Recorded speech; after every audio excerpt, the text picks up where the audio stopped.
ఆలోచించు.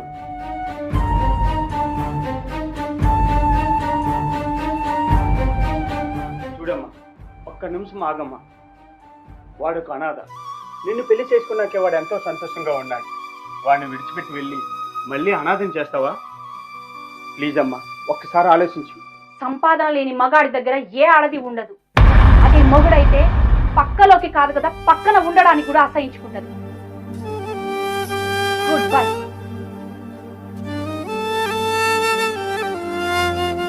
ఆ తర్వాత కొద్ది రోజులకు ఆమె విడాకుల నోటీస్ పంపింది. అదీ కాక ఈ మధ్య తను వేరే పెళ్లి చేసుకుంటుందని కార్డు కూడా పంపింది.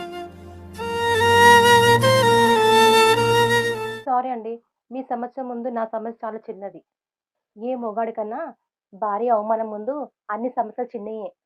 నా ప్రేమలో ఎలాంటి పొరపాటు లేదు. నేను తను మనసును చూశాను, తను మనీని చూసింది.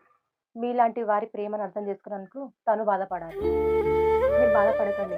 మిమ్మల్ని అర్థం చేసుకుని ప్రేమించే భార్య మిమ్మల్ని వెతుకుంటూ వస్తుంది.